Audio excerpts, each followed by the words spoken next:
Hello दोस्तों। आज हम एक ऐसी मूवी के बारे में बताने जा रहे हैं जिसमें हॉरर, ड्रामा, रोमांस, रिवेंज, वो सब कुछ है जो मूवी में चार चांद लगाता है। और ये मूवी रसिया और यूक्रेन के युद्ध के टाइम रशियन सोल्जर द्वारा यूक्रेनी महिलाओं के साथ किए गए दुर्व्यवहार को दर्शाती है। कहानी की शुरुआत होती है एक अंधेरी खौफनाक रात से, जहां एक घने जंगल में एक लेडी किसी से अपनी जान बचाकर इधर उधर भाग रही थी और ये काफी जख्मी भी थी। भागते भागते ये एक घर के पास आती है जहां लाल रंग की रोशनी दिखाई दे रही थी। इससे पहले कि ये कुछ समझ पाती, यहाँ एक काली परछाई आकर इस लेडी पर अटैक कर देती है और इसे गार्डन से पकड़कर ऊपर उठा लेती है। ये एंटिटी इस लेडी के सामने एंड्रे नाम लेती है और ये नाम सुन ये लेडी नींद से घबराई हुई जाग जाती है। भले ही ये भयानक सपना था, लेकिन ओलेना इससे बहुत ज्यादा डर जाती है। ओलेना को समझ नहीं आ रहा था कि आखिर सपने में वो एंटिटी था कौन और उसने एंड्राय नाम क्यों लिया। यही सब सोचकर ओलेना काफी डरने लगती है और फिर अपने फियांसे के पास जाती है जिसका नाम था एंड्री। ये दोनों एक साथ काफी खुश थे। एंड्री, ओलेना दोनों कुछ हसीन मोमेंट्स एंजॉय करते हैं और यहाँ हम देख पाते हैं कि दोनों एक दूसरे से बेहद प्यार करते हैं और जल्दी शादी के बंधन में भी बंधने वाले हैं और दोनों फिलहाल यूक्रेन में एक साथ रहते हैं। एंड्री ओलेना के लिए नाश्ता वगैरह बनाकर अपने काम पर चला जाता है, लेकिन अब भी ओलेना के दिमाग में वही बुरा सपना घूम रहा था, इसलिए ये अपनी आंटी को कॉल करती है जिनका नाम येवदोकिया था।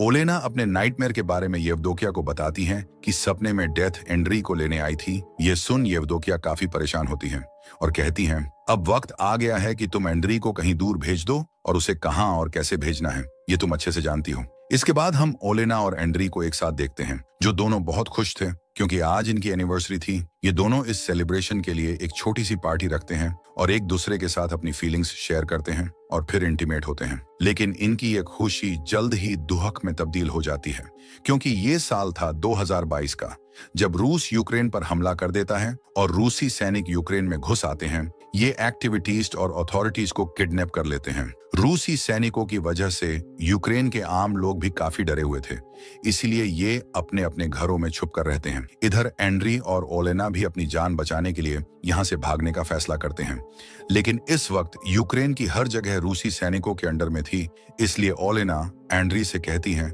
कि हमें आंटी येवदोकिया के पास चले जाना चाहिए क्योंकि आंटी येवदोकिया का घर शहरी इलाके से दूर जंगल के बीचों बीच सुनसान जगह में बना हुआ था। ये घर वर्ल्ड वॉर के टाइम पर भी था जहां कोई भी सैनिक नहीं पहुंच पाया था, इसीलिए ओलेना एंड्री से वहीं चलने की जिद करती है और एंड्री भी मान जाता है और दोनों गाड़ी में बैठकर जा ही रहे होते हैं कि रास्ते में कुछ रूसी सैनिक इनकी गाड़ी रोक लेते हैं और इनसे पूछताछ करने लगते हैं और इनकी तलाशी भी लेते हैं। एंड्री इनसे बचने के लिए काफी अच्छे से बात करता है, पर ये रूसी सैनिक ओलेना के साथ मिसबिहेव करना शुरू कर देते हैं। पर एंड्री किसी तरह बस यहाँ से निकलना चाहता था, इसलिए ये इनसे कुछ नहीं कहता और गुस्सा शांत करके बैठा रहता है। सभी पूछताछ करने के बाद भी ये लोग इन्हें नहीं जाने देते, बल्कि ये सैनिक अपने चीफ से ओलेना की डिमांड करते हैं ताकि ओलेना के साथ इंटीमेट हो सके और चीफ भी इसके लिए राजी हो जाता है। परमिशन मिलते ही ये सैनिक ओलेना के पास पहुंच जाते हैं और उसे टच करने की कोशिश करते हैं, लेकिन ये सब देख एंड्रे का खून खोल जाता है और ये इन सैनिकों पर गोलियां चलाना शुरू कर देता है। इस अटैक में एक सोल्जर मारा जाता है, जबकि दूसरे सोल्जर का पैर काफी ज्यादा जख्मी हो जाता है। जैसे तैसे ये दोनों बचते बचाते अपनी आंटी येवदोकिया के घर आ जाते हैं। घर पहुंचने के बाद ओलेना अपने डॉग को जल्दी से गाड़ी से बाहर निकालती है क्योंकि गोलियां चलने के दौरान ये भी काफी जख्मी हो गया था, इसलिए ये डॉग के ट्रीटमेंट के लिए डॉग को आंटी को सौंप देती है। लेकिन तभी ओलेना अपने हाथों पर लगा खून नोटिस करती है और जब ये एंड्री के पास जाकर देखती है तो वो घायल होता है और इसे भी गोली लग चुकी थी। एंड्री की हालत बहुत ज्यादा खराब थी। ओलेना इसे संभालने की कोशिश करती है पर कोई फायदा नहीं होता। एंड्री का जख्म इतना गहरा था कि वो इसकी जान ले लेता है और ओलेना अपने ही हाथों में अपने प्यार को मरता हुआ देख बहुत रोने लगती है। ओलेना एंड्री को ठीक करने की बहुत कोशिश करती है, लेकिन अब एंड्री के जाने का वक्त आ चुका था। डेथ एंड्री को लेकर अपने साथ चली जाती है और यही साइन ओलेना को बार बार अपने सपनों में भी मिल रहा था, जो कि अब सच हो चुका था। इधर हम उन्हीं सैनिकों को देखते हैं जो अब ऐसे साथ बिहेव कर रहे थे जैसे कुछ हुआ ही ना हो। ये बिना किसी दुख के अपने सैनिक साथियों का जरूरी सामान निकाल लेते हैं और जो जख्मी होते हैं उन्हें ट्रीटमेंट देकर बेफिक्र होकर बैठ जाते हैं। ओलेना के लिए एंड्री की मौत को एक्सेप्ट करना बहुत मुश्किल था। ये एंड्री की डेड बॉडी को देखकर फूट फूट कर रोने लगती है। ओलेना को इतना परेशान और बदहवास देख आंटी येवदोकिया इसके पास आती हैं और इसे समझाते हुए कहती हैं सब ठीक हो जाएगा। इस पर ओलेना कहती है कि मुझे कुछ ठीक नहीं करना, बस मुझे एंड्री चाहिए। ओलेना आगे कहती हैं कि मैं कई लाइफ जी चुकी हूँ, हजारों युद्ध मैंने देखे हैं, कई लोगों को खोया है, लेकिन एंड्री को खोने का दुख सबसे बढ़ा है।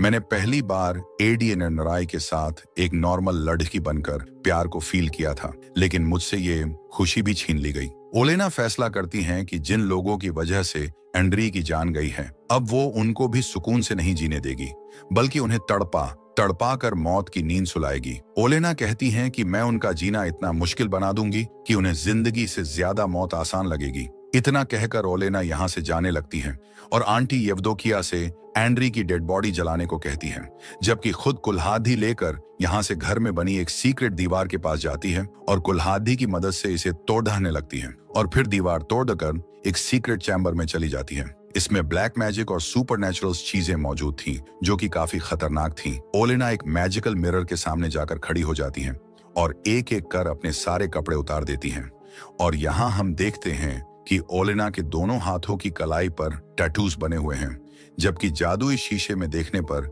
ये टैटूज बेड़ियां नजर आती हैं। ओलेना इन टैटूज, जो कि बेड़ियां थीं, उन्हें कट लगाकर तोड़ देती हैं और जो सुपरनैचुरल पावर इसने एंड्री के लिए छोड़ दी थी, उन्हें फैला देती हैं।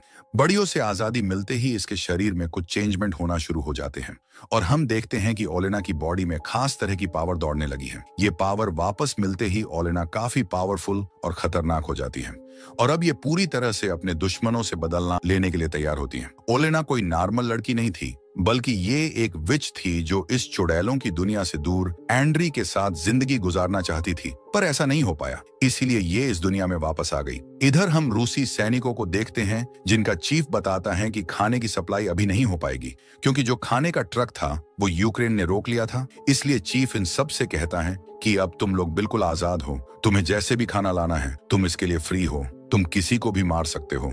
ये सब सुनकर सैनिक बहुत खुश होते हैं और अलग होकर खाना ढूंढने के लिए निकल जाते हैं। कुछ सैनिक एक घर में खाना ढूंढने जाते हैं जहां एक बूढ़ा आदमी इन्हें यहां से भगाने लगता है, लेकिन ये रूसी सैनिक इस बुजुर्ग आदमी को ही मार देते हैं और इसके घर में जबरदस्ती घुस जाते हैं, जहां इन्हें इस बूढ़े आदमी की बेटी दिखाई देती है जिसका नाम था काटिया। केटी को देखकर ये सैनिक इसे बंधी बनाने की कोशिश करते हैं, लेकिन काटिया किसी तरह इनसे बचकर यहाँ से भागने लगती है, पर कोई फायदा नहीं होता क्योंकि ये सैनिक जल्द ही इसे बेहोश कर देते हैं और एक सैनिक मौके का फायदा उठाकर कैटिया के साथ गलत काम करने लगता है। जब कैटिया को फील होता है तो ये होश में आ जाती है और जोर से चीखने चिल्लाने लगती है, लेकिन ये सैनिक इस पर बिल्कुल रहम नहीं करता। वहीं दूसरी तरफ कुछ सैनिक मौज मस्ती के लिए एक घर पर शूट करने लगते हैं। जब एक लेडी ये सब देखती हैं तो इन सैनिकों को समझाते हुए कहती हैं कि तुम लोग इंसान हो, इंसान ही बनकर रहो, जानवरों जैसे बर्ताव मत करो। लेडी की ये बात सुन सैनिकों को काफी गुस्सा आता है और ये इसे शूट कर मौत की नींद सुला देते हैं। इसके बाद ये लोग एक कैंप के पास पहुंचते हैं। यहीं काटिया को भी लाया जाता है ताकि सभी सोल्जर्स का मनोरंजन हो सके, लेकिन तभी हम ओलेना को देखते हैं जो कि खून से एक रिचुअल परफॉर्म करती हैं। ये उस सैनिक पर किया गया था जिसको अंद्रिया ने गोली मारकर एक पैर जख्मी कर दिया था। ओलेना के इस रिचुअल से इस सैनिक का जख्मी पैर और ज्यादा घायल हो जाता है। इसमें बहुत ज्यादा दर्द होता है जिसे बर्दाश्त कर पाना बहुत मुश्किल था। और फिर इस सैनिक के मुंह से बालों का गुच्छा और एक पेपर का टुकड़ा बाहर निकलता है जिस पर लिखा था कि ये जंगल तुम सब की कब्र बन जाएगा। ये सब पढ़ने और देखने के बाद ये सोल्जर बहुत ज्यादा डर जाता है और इसकी हालत इतनी खराब हो जाती है कि ये यहीं मर जाता है। इधर चीफ को भी सपने में ओलेना खून से सनी हुई दिखाई देती है जो इन सब को मारने की बात कहती है। ये देख चीफ काफी घबरा जाता है और सोल्जर्स से काटिया को यहाँ से दूर ले जाने के लिए कहता है। चीफ की बात मानकर सोल्जर्स काटिया को एक सुनसान जगह पर फेंक देते हैं और यहीं ओलेना भी आ जाती है जो काटिया से पूछती हैं कि क्या तुम्हें बदला चाहिए। काटिया कोई जवाब नहीं देती, लेकिन उसकी आंखों में छुपा दर्द बदला लेने की मांग करता है और ओलेना भी समझ जाती है। इधर जब एक सोल्जर यूरिन करने जाता है तो यूरिन की जगह खून निकलने लगता है।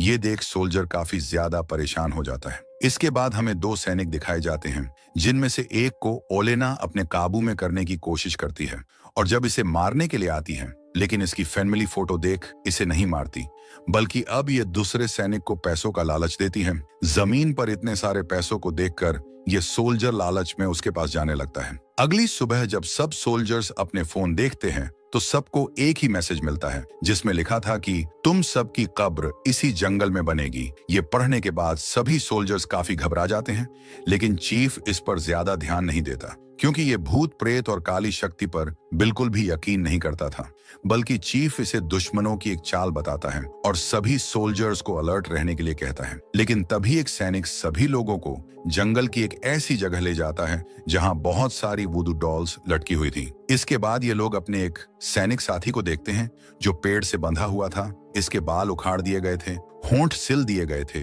और पेट भी फटा हुआ था। इतनी बुरी कंडीशन देख सभी शॉक्ड रह जाते हैं और एक सोल्जर अपने साथी को बचाने के लिए जैसे ही अपना कदम आगे बढ़ाता है, वैसे ही ये पैडेज से बंधा सोल्जर ब्लास्ट होकर मारा जाता है, क्योंकि ओलेना ने इसके आगे ही बम ट्रैप बिछाया हुआ था। ये देख सभी सोल्जर उस सोल्जर पर गुस्सा करते हैं और कहते हैं कि तुम्हें ऐसा आगे नहीं बढ़ना चाहिए था। इधर हम ओलेना को देखते हैं जो काफी पावरफुल रिचुअल परफॉर्म कर रही थी। इसके अंदर ये एक डीमन को समन करती हैं और फिर इस डीमन को अपने अंदर समा लेती हैं ताकि उसकी शक्तियां इसे मिल सके।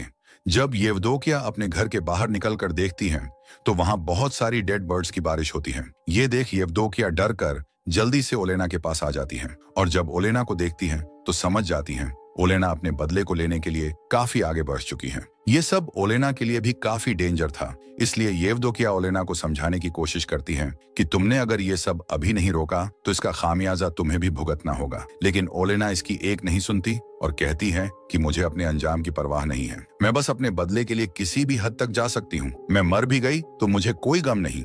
ये सुन येवदोकिया कहती है कि मैंने ही तुम्हें विच बनाकर एक नई जिंदगी दी थी और अब तुम मुझे ही अकेला छोड़कर जाना चाहती हो। ओलेना येवदोकिया की कोई भी बात नहीं सुनती। इधर हम एक सैनिक को देखते हैं जिसे अपनी फैमिली फोटो मिली थी। इस फोटो में उसकी वाइफ और उसका बेटा खून से सना हुआ था, क्योंकि ओलेना ने इन दोनों को मार दिया था और इसी फोटो की मदद से इन्हें मारने के लिए रिचुअल भी परफॉर्म किया था। ये देख सोल्जर बहुत डर जाता है और अपनी फैमिली को देखने के लिए घर जाने की जिद करने लगता है, लेकिन चीफ शहर जाने की इजाजत नहीं देता, इसलिए ये खुद ही टैंक लेकर निकल पड़ता है। पर रास्ते में ओलेना इसके साथ माइंड गेम खेलती है और अपने दिमाग की इसी उलझन में फंसकर ये अपने ही दो साथियों को टैंक से कुचलकर मार देता है। ये देख बाकी सोल्जर्स इसे खूब मारते हैं, हालांकि ये इन्हें सब समझाने की कोशिश करता है, पर ये लोग इसकी कोई बात नहीं मानते। वहीं दूसरी तरफ कैंप पर बॉम्ब अटैक हो जाता है, जिससे बचकर सब लोग इधर उधर बिखर जाते हैं और एक सोल्जर जंगल में आ जाता है। इसी ने उस मासूम लेडी को मारा था, इसलिए यहाँ इसे लेडी की साइकिल दिखाई देने लगती है और फिर लेडी का भूत भी इसे डराने लगता है। ये सोल्जर अपनी जान बचाने के लिए भागता है और तभी इसके सामने चीफ आ जाता है, जो इसके माथे पर एक सिंबल बनाते हुए कहता है कि तुम्हारा मरने का टाइम आ चुका है। यानी ये चीफ नहीं बल्कि ओलेना ही थी जो इसे मार देती है। ओलेना इसे मारने के बाद बड़ी बेरहमी से इसका दिल निकाल लेती है और अपने घर चली जाती है। जब बाकी सोल्जर्स इसके पास आकर इसकी डेड बॉडी देखते हैं तो हैरान रह जाते हैं, क्योंकि इन्हें यकीन नहीं होता कि दुश्मन इस हद तक जा सकते हैं। यहीं एक सोल्जर सुपरनैचुरल पावर की बात कहता है, पर चीफ इन सब में बिलीव न करने की वजह से उसे डांट कर चुप करा देता है। इधर जब आंटी येवदोकिया ओलेना को सोल्जर का दिल खाते हुए देखती है तो काफी डर जाती है और ओलेना को समझाने की फिर से कोशिश करती है, पर ओलेना इसे हर्ट करते हुए कहती है कि मुझे और पावर चाहिए। थोड़ी देर बाद जब ओलेना अपने होश में आती है तो ये येवदोकिया से अपनी गलती की माफी मांगती है और फिर यहाँ से चली जाती है। येवदोकिया भी अब ओलेना को देखकर उससे डरने लगती है, क्योंकि बदले की आग में वो न सिर्फ अपनी असली पहचान खो रही थी बल्कि एक बुरी विच में भी बदलती जा रही थी। रात को ओलेना सैनिकों के कैंप में जाती है और वहां सबके लिए वार्निंग छोड़ जाती है।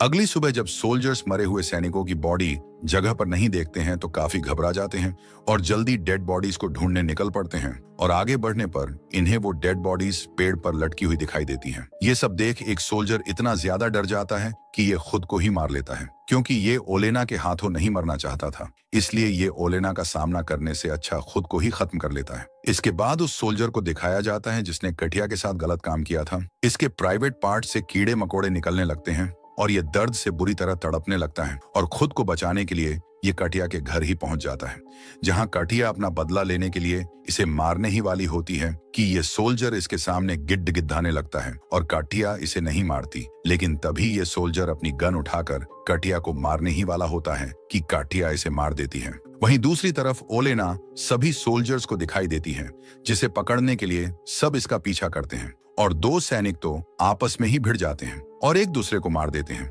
जबकि चीफ और बाकी सैनिक ओलेना को शूट करने लगते हैं, जिससे ओलेना काफी जख्मी हो जाती है और ये जान बचाने के लिए तुरंत घर आ जाती है। येवदोकिया ओलेना के शरीर से बुलेट्स निकालती हैं और कहती हैं कि हर एक मौत का बदला तुम्हें खुद चुकाना होगा और आखिरी चीफ को मारने के साथ तुम भी खत्म हो जाओगी, क्योंकि यही डील ओलेना ने कर रखी थी। येवदोकिया अब भी इस खेल को यहीं रोकने के लिए कहती हैं, पर ओलेना नहीं मानती। एक एक कर ओलेना सभी सोल्जर्स को मार देती है, पर चीफ इसके काबू में नहीं आता, बल्कि ओलेना को पकड़कर उसके साथ गलत काम करने लगता है। पर तभी हम देखते हैं कि ओलेना उसके पीछे खड़ी है, यानी ये जिसके साथ गलत काम कर रहा था वो इसी का सोल्जर था और ये सब ओलेना का मायाजाल था। ओलेना चीफ को तड़पाने लगती है और मारने ही वाली होती हैं कि तभी यहाँ आंटी येवदोकिया आ जाती हैं। येवदोकिया ओलेना से कहती हैं कि तुम्हारे पेट में एक बच्चा पल रहा है और अगर इस चीफ को जरा भी नुकसान हुआ तो बच्चा भी मारा जाएगा, क्योंकि ओलेना ने यही डील डीमन और डेविल के साथ कर रखी थी। येवदोकिया इसे समझाती हैं कि ये बच्चा एंद्री की आखिरी निशानी है, तुम्हारे प्यार की निशानी है और यही बच्चा तुम्हारे जीने की आखिरी वजह भी है। ये सब सुनने के बाद ओलेना भी शांत हो जाती है, पर अब भी इसके दिमाग में चीफ ही घूम रहा था जो गुस्से को और बढ़ा देता है। पर ओलेना जब अपने डॉगी को देखती है तो बिल्कुल शांत हो जाती है, क्योंकि एंड्री और ओलेना दोनों ही इस डॉग को बड़े प्यार से अपने साथ रखा था। ओलेना आखिर में कहती हैं कि माफ करना सोल्यूशन नहीं है, क्योंकि लास्ट में सब चीजें फिर से वापस आएंगी। नाना येवदोकिया कहती हैं कि चीफ को मारने की जरूरत नहीं, बल्कि मेरे पास एक दूसरा प्लान है। फिर सीन शिफ्ट होता है चीफ पर, जिसे येवदोकिया ने पूरी तरह से पागल कर दिया था और इसके ही सैनिक इसे सभी सोल्जर्स का खूनी बताते हैं और फिर इसे लेकर प्रिजन में चले जाते हैं। इसके बाद हमें कुछ टाइम बाद का सीन दिखाया जाता है, जहां हम ओलेना को देखते हैं जिसने एक बच्चे को जन्म दिया है और अब ये इसी के साथ अपनी जिंदगी की नई शुरू करेगी और इसका बदला भी पूरा हो चुका है और इसी के साथ ये मूवी यहीं खत्म हो जाती है। तो कैसी लगी आपको ये खौफनाक मूवी कमेंट में जरूर बताइए। मिलते हैं अगली वीडियो में, तब तक के लिए bye bye and take care.